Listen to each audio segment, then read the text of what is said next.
মানুষকে পার্সোনালি এটার পরামর্শ দিয়েছি, ওনারা আমল করেছেন, আমল করে উপকৃত হয়েছেন। এরকম বহু মানুষ আছে, বৃদ্ধ মানুষ, বাবা ক্যান্সারে আক্রান্ত হয়েছেন অনেক দেরিতে, আল্লাহ তাআলা অলৌকিকভাবে সাহায্য করেছেন। হ্যাঁ, কখনো যদি আল্লাহ তাআলা এই আমলগুলো করার পরও আমার বিপদ দূর না করেন, তাহলে হয় আমার আমলের মধ্যে কোনো ত্রুটি ছিল, অথবা আমার এই বিপদ দূর না হওয়ার মধ্যে আমার জন্য কোনো কল্যাণ নিহিত ছিল। আল্লাহ তাআলা আমার দোয়া কবুল করে যে উপকার হতো তার চেয়ে বেটার কিছু হয়তো আমাকে দিবেন, এই ইয়াকিন একজন ইমানদারের থাকবে। সেই 4টা আমলের 1 নম্বর হলো ইস্তেগফারের আমল। ইস্তেগফার, আপনি ফেসে গেছেন কোনো জায়গায়, কোনো উপায় পাচ্ছেন না, আপনি ইস্তেগফার করতে থাকেন। আস্তাগফিরুল্লাহ ওয়া আতুবু ইলাইহি, আস্তাগফিরুল্লাহ ওয়া আতুবু ইলাইহি, আস্তাগফিরুল্লাহ ওয়া আতুবু ইলাইহি, আস্তাগফিরুল্লাহ, আস্তাগফিরুল্লাহ, আস্তাগফিরুল্লাহাল্লাযী লা ইলাহা ইল্লা হুয়াল হাইয়ুল কাইয়্যুম ওয়া আতুবু ইলাইহি ওয়া লা হাওলা ওয়া লা কুওয়াতা ইল্লা বিল্লাহ। اللهم أنت ربي لا إله إلا أنت خلقتني وأنا عبدك وأنا على عهدك ووعدك ما استطعت أعوذ بك من شر ما صنعت أبوء لك بنعمتك علي وأبوء لك بذنبي فاغفر لي فإنه لا يغفر الذنوب إلا أنت سيد الاستغفار। এভাবে যে কোনো ইস্তেগফার করতে থাকেন, আপনি বেশি বেশি করে আল্লাহর কাছে ইস্তেগফার ক্ষমা প্রার্থনা করতে থাকেন, খুব বেশি আপনার 2 ঠোঁটে অনবরত আপনি চাইতে থাকেন আল্লাহর কাছে ক্ষমা। এই ইস্তেগফার সম্পর্কে নবী করিম সাল্লাল্লাহু আলাইহি ওয়াসাল্লাম বলেছেন, মান লাজিমাল ইস্তেগফার, যে ব্যক্তি ইস্তেগফারকে আঁকড়ে ধরবে, আঁকড়ে ধরা মানে কি, এটা ছাড়বে না, সে পড়তেই থাকবে অনবরত। টয়লেটে যাওয়ার সময়টা, ঘুমের সময়টা, খাওয়ার সময়টা বাদে, অবসর নামাজের সময়টা বাদে সারাক্ষণ সে ইস্তেগফার করবে। এরকম যদি কেউ করে, আল্লাহ রাব্বুল আলামিন জাআলাল্লাহু লাহু মিন কুল্লি হাম্মিন ফারাজা ওয়া মিন কুল্লি যায়কিন মাখরাজা, সকল পেরেশানি থেকে, সকল টেনশন থেকে বের হওয়ার পথ আল্লাহ তাআলা অলৌকিকভাবে তার জন্য আবিষ্কার করে দিবেন। এবং আমি আমার জীবনে যেটা বলেছিলাম, বিস্তারিত বলতে চাই না, এরকম পরিস্থিতি আসছে যে চোখের সামনে কোনো আপাতত রক্ষার কোনো পথ আর খোলা নেই, এমন ভয়াবহ বিপদ। ইস্তেগফার করতে করতে এমন ভাবে আল্লাহ তাআলা সাহায্য করেছেন যে এটা কল্পনা করলেও মনে হয় যে স্বপ্নের মতো। কিভাবে এখন এই লোক এই জায়গায় আসলো আমার সাহায্যের জন্য, এরকম এটা আমি এই জায়গায় আসার কথা না, ঠিক উনি এসে হাজির হয়ে গেলেন এবং উপকারটা, আমার সমাধানটা হয়ে গেল সমস্যা। তো আলহামদুলিল্লাহ, বহুবার আমি পরীক্ষা করেছি, আর আমার পরীক্ষার 2 পয়সার দাম নাই। হাদিসে বলা আছে, গ্যারান্টি দেওয়া আছে, আমার পরীক্ষা করলি কি না করলি। তাহলে একটা আমল হলো কি, ইস্তেগফার। সব সময়ের জন্য এটা কন্টিনিউয়াস করবেন, আর এমনিও অবসর সময় ইস্তেগফার করবেন। আরবদের মধ্যে সৌন্দর্য আছে, তারা বিভিন্ন ডাক্তারের ওয়েটিং রুমে বা বিভিন্ন জায়গায় মানুষ যেখানে অপেক্ষা করে পাবলিক প্লেসগুলোতে লিখে রাখে ইস্তেগফার করুন, আপনার হাইওয়েগুলোর পাশে লেখা থাকে ইস্তেগফার করুন, এবং তারা আসলে একটু পরপর দেখা যায় ইস্তেগফার করে। ভালো মন্দ গুণ সবার মধ্যে আছে, তাদের এই ভালো গুণটা আছে, ইস্তেগফার বেশি বেশি করা। আমরা ইস্তেগফার সচরাচর এইভাবে অনবরত অবসর সময় করার অভ্যাস অনেকের মধ্যেই নাই, আমরা এটা চালু করবো ইনশাআল্লাহ। বিশেষ করে যখন কোনো সমস্যা হবে তখন ইস্তেগফার চলতে থাকবে মুখে অনবরত, ধীরে ধীরে মহব্বতের সাথে নিজেকে, নিজের পাপ অপরাধগুলোর কথা স্মরণ করে আল্লাহর কাছে মাফ চাইতে থাকবো, পেরেশানি দূর হবে ইনশাআল্লাহ। 1 নাম্বার 2, দুরুদ। নবী করিম সাল্লাল্লাহু আলাইহি সাল্লামের প্রতি দুরুদ পাঠ করা, এটা যদি আপনি নিয়মিত করতে থাকেন মহব্বতের সাথে, আল্লাহুম্মা সাল্লি আলা মুহাম্মদ ওয়া আলা আলি মুহাম্মদ কামা সাল্লাইতা আলা ইব্রাহিম ওয়া আলা আলি ইব্রাহিম ইন্নাকা হামিদুম মাজিদ, আল্লাহুম্মা বারিক আলা মুহাম্মদ ওয়া আলা আলি মুহাম্মদ কামা বারাকতা আলা ইব্রাহিম ওয়া আলা আলি ইব্রাহিম ইন্নাকা হামিদুম মাজিদ। আপনি একবার ছোট দুরূদ যদি পড়েন, সাল্লাল্লাহু আলাইহি ওয়াসাল্লাম, সাল্লাল্লাহু আলাইহি ওয়াসাল্লাম, আল্লাহুম্মা সাল্লি আলা মুহাম্মদ ওয়া আলা আলি মুহাম্মদ, শুধু এইটুকু পড়েন।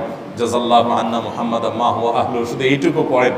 আপনি এইভাবে যেই কোনো দুরূদ নবী করিম সাল্লাল্লাহু আলাইহি ওয়াসাল্লাম যদি পড়েন এবং পড়তে থাকেন অনবরত, ইস্তেগফারের পাশাপাশি দুরূদের ক্ষেত্রে নবী করিম সাল্লাল্লাহু আলাইহি ওয়াসাল্লাম বলেছেন যে এইটা তোমার জন্য যথেষ্ট হয়ে যাবে। তুমি যদি আল্লাহর কাছে আর কোনো দোয়া করতে না পারো, শুধু দুরূদটা পড়ো, তোমার সব পেয়ে যাবে, কিচ্ছু লাগবে না। এক সাহাবী বলছেন, রাসূলুল্লাহ, আমার দোয়ার মধ্যে দুরূদ কত পার্সেন্ট রাখবো? আমি তো আমার অনেক কিছু আল্লাহর কাছে চাইবো, দুরূদ মানে তো নবীজির জন্য দোয়া, মানে আমার জন্য তো আমি দোয়া করবো, আপনার জন্য দোয়া কত পার্সেন্ট করবো? 1/3, 1/4, তারপরে হাফ, এবার বিভিন্ন পার্সেন্টেজ বলছিলেন তিনি। নবী করিম সাল্লাল্লাহু আলাইহি ওয়াসাল্লাম বলেছেন যে হ্যাঁ, এর বেশি করতে পারলে আরো ভালো, আরো ভালো। তো ভদ্রলোক এর বেশি, ওই সাহাবী রাদিয়াল্লাহু তাআলা আনহু, তিনি এর বেশি বাড়াতে একটা পর্যায়ে বলছেন যে আমি সব দোয়া আপনার জন্য করি। নবী করিম সাল্লাল্লাহু আলাইহি ওয়াসাল্লাম বলেছেন তাহলে তোমার আর কোনো দোয়াই করতে হবে না, এর মধ্যে সব দোয়া চলে আসবে। কারণ আপনি যদি বলেন আল্লাহ আপনার নবীর প্রতি আপনি রহমত নাজিল করেন, আপনার নবীর প্রতি আপনি শান্তি নাজিল করেন, আপনি যেটা দোয়া করেন তো আল্লাহকে আল্লাহর নবীর প্রতি আপনি রহমত নাজিল করতে বললে আল্লাহ তাআলা আপনার প্রতি রহমত নাজিল করবেন কি করবেন না?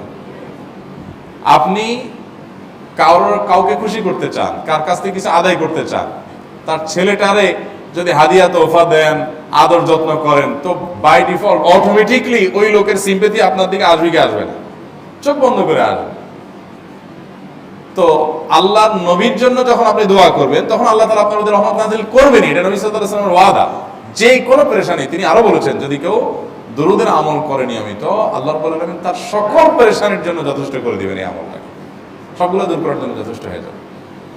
এই দুরূদের আমলটা আমি দেখেছি সুবহানাল্লাহ গুলির মতো কাজ করে। আজকের ঘটনা, এক ভদ্রলোক সকালে একটা টেলিভিশন চ্যানেল, বেসরকারি চ্যানেলে প্রোগ্রাম শেষ করে নামছিলাম লিফটে, তো উপস্থাপক উনি বলছিলেন যে ভাই, মানে দুরূদের আমল পড়ে আমি কিছুদিন আগে একটা ইয়াতে মানে এমন একটা অবস্থা যে এইটা থেকে বের হওয়ার কোনো পথ আর নাই, শুরু করলাম দুরূদ অনবরত, এরপরে আল্লাহ তাআলা আমাকে এমনভাবে উদ্ধার করেন আমি কল্পনা করতে পারিনি।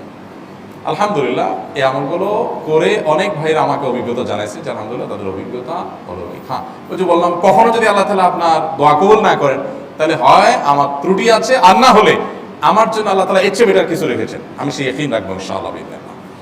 আর এই দোয়াতে সমাধান হবেই হবে, সে বিশ্বাস থাকতে হবে। নবী করিম সাল্লাল্লাহু আলাইহি ওয়াসাল্লাম বলেছেন, হাদিসে কুদসিতে আল্লাহ বলেছেন, আনা ইনদাযান্নি আবদি বি, বান্দা আমার প্রতি যেমন ধারণা করে আমি তেমন আচরণ করি। আপনি যদি চিন্তা করেন, করে দেখি হয় কিনা, দেখি ট্রাই করি, তাহলে ওই আল্লাহ তাআলা বলবেন ঠিক আছে দেখতে থাক। আপনি যদি ইয়াকিন করেন যে না নবী করিম সাল্লাল্লাহু আলাইহি ওয়াসাল্লাম যে বলেছেন অতএব সেটা হবেই, আর আল্লাহ রাব্বুল আলামিনের কাছে আমি ওইভাবেই চাবো যে আল্লাহ দিবেনই, আমি নিয়েই ছাড়বো, ইনশাআল্লাহ গুলি মিস হতে পারে, আপনার দোয়া মিস হবে না। ওই ইয়াকিন, ওই ঈমান আমার মধ্যে আনতে হবে, চেষ্টা করবো তো ইনশাআল্লাহ।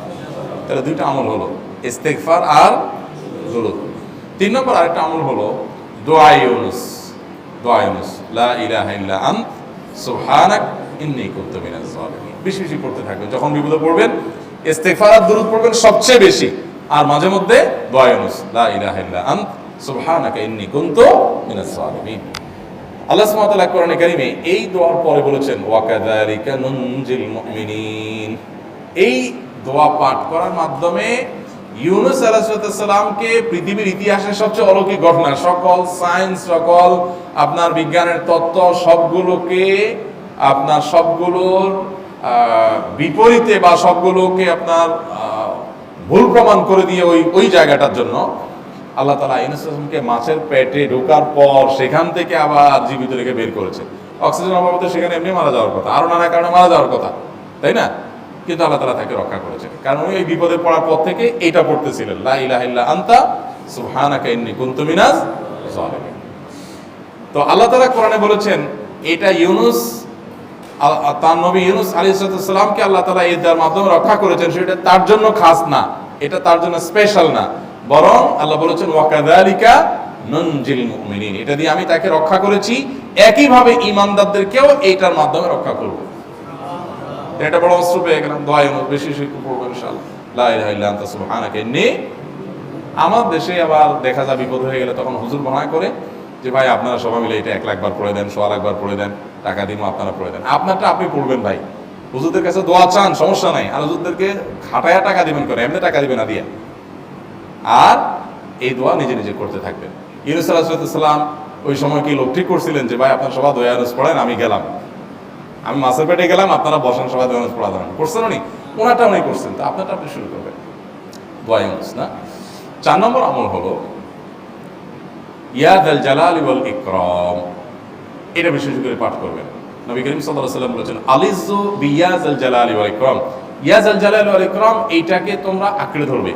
ইয়া যাল জালালি ওয়াল ইকরামের মানে কি? এটা আল্লাহকে ডাকা, আর কিছু না, এবং হাদিসে বর্ণিত দোয়া, এটা মাসনুন দোয়া।